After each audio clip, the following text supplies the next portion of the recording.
The reality shows since then have just exploded, and we see like the Real Housewives, and it seems like there is this alcohol drives a lot of the scenes that they shoot and the drama that's on the show, and everyone's throwing a party and they're getting fucked up and fighting on camera. But I think this was a little bit before that, or since every show really. 2004, Yeah. right? 2004, we did the show. We had really the first, so we were they took a risk on the show Yeah. and they wanted to make it. It was the first bar show docu series before Vanderpump. We were way before, we were Way before, 2004. right. Yeah. And it was literally stepping in. The only debaucherous show at the time was Breaking Bottaducci. Oh gosh, That yeah. was Which before was me. So VH1 too, Danny, right? correct, Yeah. exactly. So what they wanted was they wanted the Australian version of Bottaducci. Mm. Basically, they wanted to see me die on camera. Huh. That would have been great TV. I mean, God. seriously.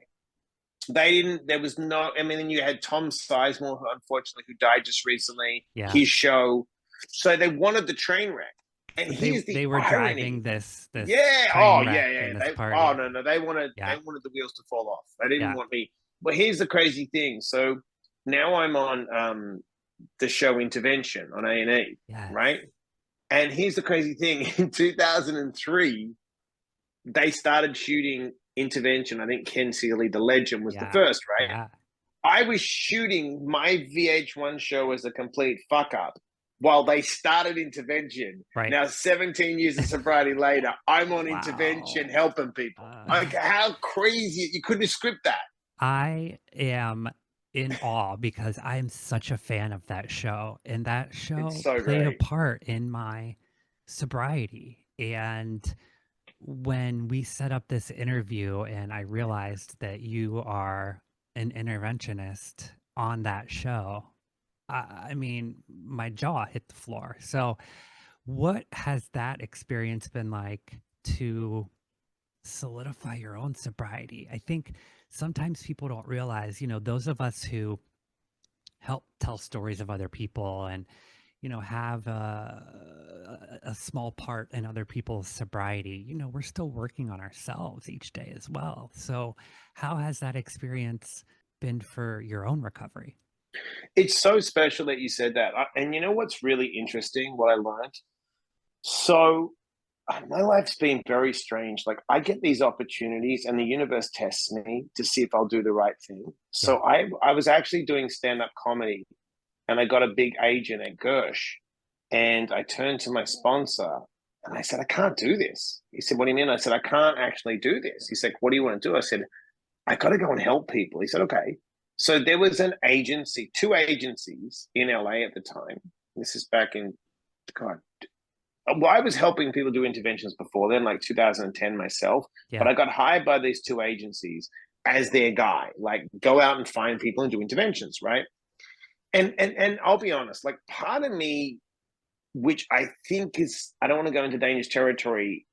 I don't like when people say sometimes in AA, but oh, the person doesn't want it enough. Or the person's, they just didn't want it. Yeah. Because what I learned as an interventionist is this, when I got certified and trained and doing them, is that when you've used to a certain point that it's become an unconscious competence and it's disempowering, the brain gets damaged. And the prefrontal cortex, where we make our executive decisions, Right. there's a part of the brain called the orbital frontal cortex. That gets damaged. That controls our impulses. So me as Mike, right, or you as Nate, if we've been under stress, under trauma, beaten down, and we go to remove that pain by, drinking fentanyl, whatever it is, we know it's guaranteed. Over time, we've lost our ability to control that habit unless we have hope and someone gives us hope and someone can intervene and show us a better way. Mm. So when I do interventions in LA, a lot of the time, I'll be honest, I'm dealing with people that are wealthy and kids and celebrities, right? Right. But when I get called to like these shows and that, I'm different. This is like people that never get a guy like me. never get a top interventionist, never get an opportunity. So spiritually, it is such an incredible healing process where Yes. I can walk into someone's life and give them hope and help them and redirect the way they're thinking and change their perspective and get them into a safe place when they have a chance and an environment to thrive. It's really fucking special. Wow. And I can be honest, I didn't look at it like that until I realized the responsibility I have. I have a responsibility to help people. It's up to them after that, but I've got to still help them. I've still got to lean over if someone's making a bad choice, go, hey, you're making this choice, but these other choices you may not have thought of. Do you want to have a look?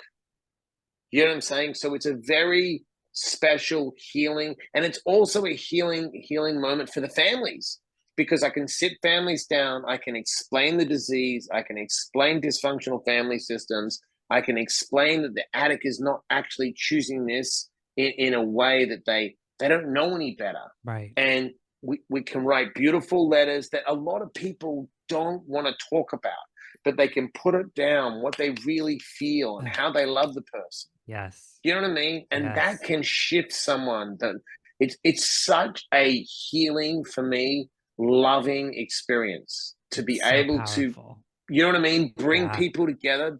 That I bring families together that haven't spoken in years, Yes.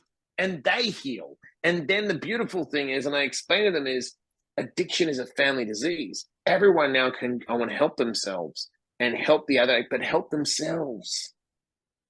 You know, it's been really spiritual to me, and way I didn't expect it to be affect me like this at all. Oh, I can imagine. Yeah. How can it not affect you when you see real relationships and real family trauma and helping to heal that? I mean, it's just such a powerful thing.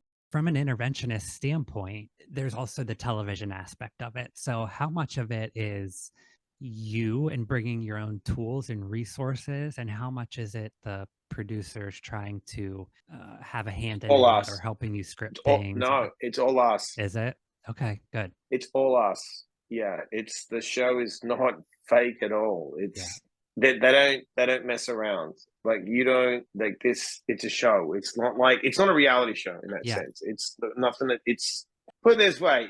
And I always say this to people, and I learned this very on in my career as an interventionist. You got one shot. Like you can't. You got to be good. You got to get it done. People need help. You can't. There's no. And I guess this is what's. I don't give someone an out in my soul. Mm. Look, I'm going to figure out how to help you. I'm going to figure it out. I don't know how. I leave it up to my higher power, and I'm never nervous when I do an intervention. If I do an intervention, I just sit with the person, I give them love. That's all I think about. How can I love this person enough that they can love themselves and make a better choice? That's it. Mike, let's talk about Dose of Positivity. It's out now. Tools, techniques, and strategies to live your life on your terms. I didn't expect to write it. That's the truth. I'd written my first book, and it was touring on my first book. Yeah. And I had booked was doing this thing called Impacted Youth, which was speaking through all the schools. Booked up as an interventionist. I was booked up coaching people in New York. I mean, I was done. I was like, oh, I got to have a good year. I said to my wife, book a trip to Spain. She's like, okay. And it was, I think, we just got back from New York. It was February. And then I did this big podcast with David Meltzer, who's a big entrepreneur. And a week later, they shut everything down. It was mid-March for the pandemic. And like this time 3 years ago. Right. And I was like, oh shit, like everything changes. Yeah. So yeah, all my speaking gigs went away. And, obviously people were paranoid. Yeah, and people are paranoid about being around people. So even doing interventions was tricky. I had to do some interventions, start them on Zoom. Wow. And get people on Zoom and then figure out. So I had to change my whole technique. Yeah. And I just put pen to paper. I always put pen to paper every morning. And I just started to journal some stuff. And then I was like, some stuff started to come through me. So I got about 10,000 words down in the first, God, it was quick within like 4 or 5 days. And I called a friend of mine who's a journalist, my first cousin, and I said, look, I don't know if I'm writing a book, but some pretty cool stuff came out of me. Would you edit it? She said, yeah, yeah. So she read it and she's like, you're onto something. Why don't you just write and send me and I'll edit? So I wrote the first draft real quick. Like I wrote close to 70,000 words in less than 6 weeks. Wow. To go into the book, it's like the first half is my life, but not growing up in Perth, but there is some references, but it's going through September 11th because the pandemic to me was like September 11th. I watched the trade centers come down. It was scary. And I fucked up. I relapsed around then. And then how I've evolved. And I keep things, even though I got sober in 12-step programs, I did, and I still use them. It's not about the program. It's about you connecting with your higher power and making empowering choices. Do you know what I mean? Because a lot of people, look, and the reason it's called dose is very simple. Dopamine, oxytocin, serotonin, and endorphins. There's empowering ways to get a dose, and there's disempowering, right? So we all crave those 4 brain chemicals, and every human being is motivated in 2 ways: avoid pain and gain pleasure. So I always tell people, how are you going to get your dose? So basically, I teach people in a very simple manner, empowering ways to get your dose, right? To make empowering choices. That's it. Through all my life experience as a drug addict, through my work as an interventionist, through my mindfulness training, my NLP, you've just got to slow down when you're triggered, identify these triggers, and then slowly work through and de-weed the negative to flourish. And the book just gives you simple tools wherever you are in life to reset every day. Because this is the beautiful thing that people don't understand, Nate. Whether you win or lose, we have 24 hours, right? So if you're suffering, suffer for 24 and reset. If you win, only win for 24, right? Just done. Write it off. It's a tax write-off for 24. Yeah. But right, because you and I know you take nothing with you when you die. There's no U-Haul van or truck like with our moving shit. And it doesn't matter if you're Bill Gates, Elon Musk, or the 2 of us. When we face our creator, we're naked. You can't negotiate with your creator. So the key is to figure it out while you're having the human experience.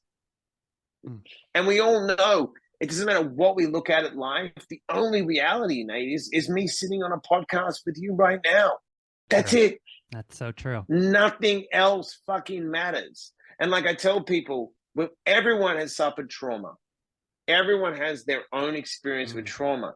But when the trauma doesn't go, we just get better at living with it. Right? So when you speak to your parents and they may have abused you, or someone reminds you of someone that if someone's been sexually abused, right? It'll trigger the trauma. It'll trigger the memory, right? But it's how you've got to have tools to deal when you go into your sympathetic nervous system and those memories keep charging through you, right? Whether it's empowering breath work or journaling or speaking to someone else that can let you be heard and seen. So there's a technique I teach people. It's called STORM. So you stop, you take a breath by breathing diaphragmatically. You get out of your sympathetic nervous system, fight, flight, freeze, and feed, where the memories are stored in the amygdala. You regain clarity by breathing correctly, right, in your parasympathetic nervous system. O is observe. What is the trauma? What is the trigger? Identify it, what it is, write it down. R, reality check and reframe the experience. Are you safe right now?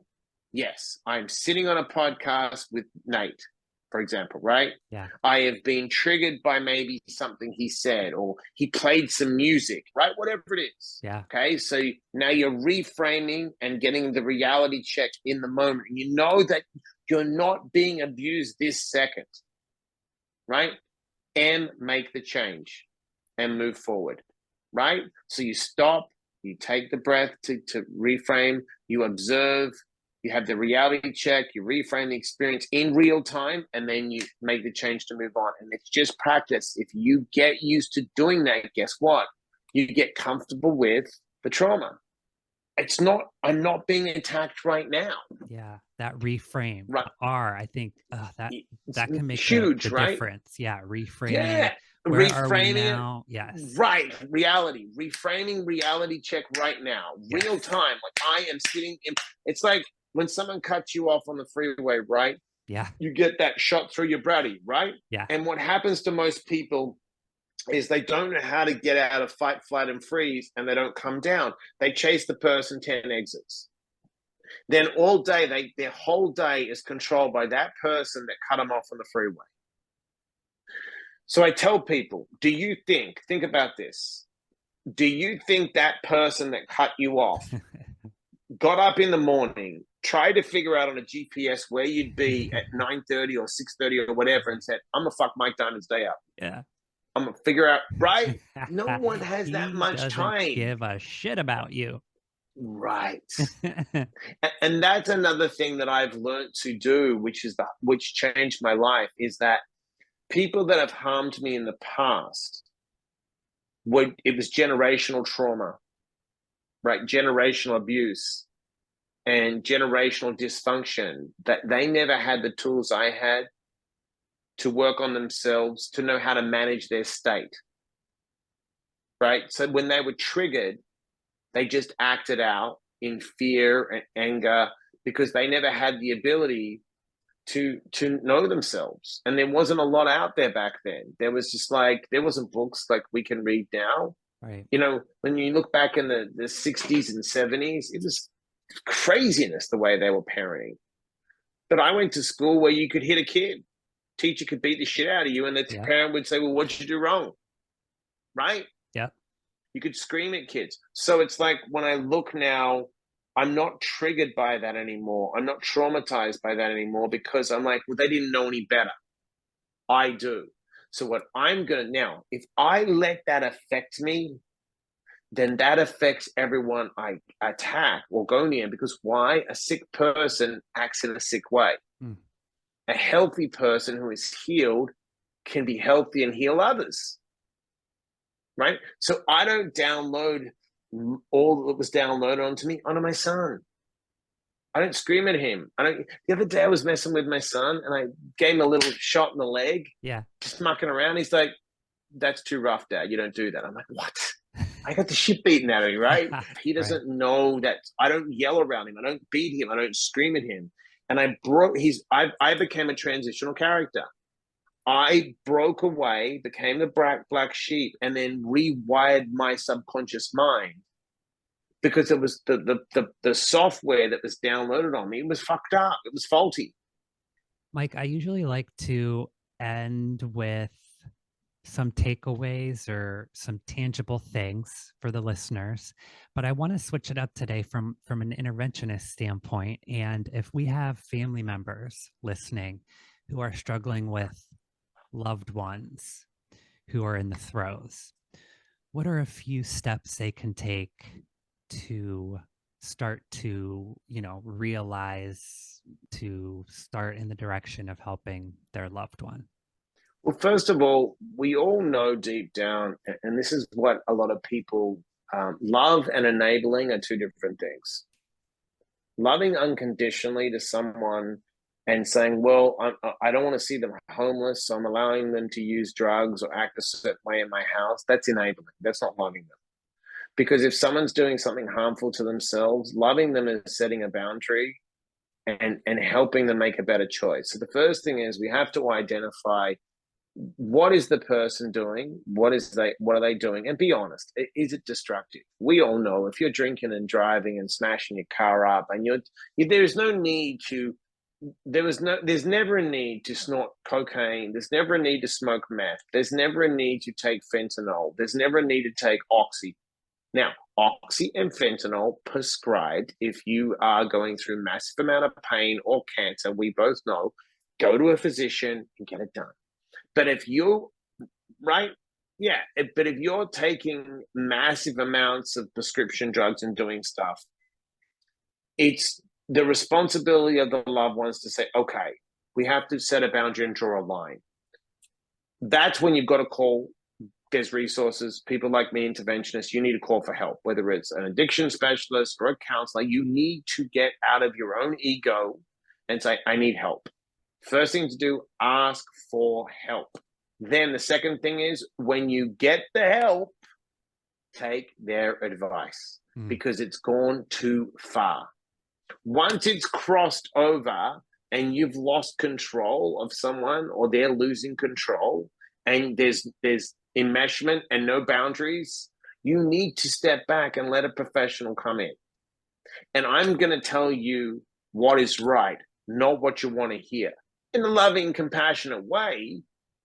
But there's reality. I set boundaries, and I teach you tools and techniques, and I set up bottom lines, and I show you how to set boundaries. And if it's done in a loving way, the person sick and suffering will be overwhelmed with the love and make a better choice. End of story. You don't have to be afraid of it. People are afraid, oh my God, no, get out of that. The fear has put you in the situation. Right. Love will get you out of it. Mike Diamond, I am humbled and honored that I got to steal away an hour of your time today. I so appreciate it. I will link the book and the website, themikediamond.com, in today's show notes. Check Mike out on season 25 of Intervention on A&E. Mike, thanks so much for your time today. Oh, thank you for having me. It's so great to speak to a really nice, sober dude on a Sunday. It helps both of us. It's loving both ways. I love it. It's awesome. Take care of yourself, my friend. We'll talk soon. Bye, buddy. Thank you. Bye. Thanks so much for listening today, friend. Hopefully you heard something that resonates with you. And if we help just one person, our job is done. Make sure you check today's show notes for all the information discussed in today's episode and how to connect with our guests. Until next Wednesday, try your best not to drink and be good to yourself. Bye, everyone.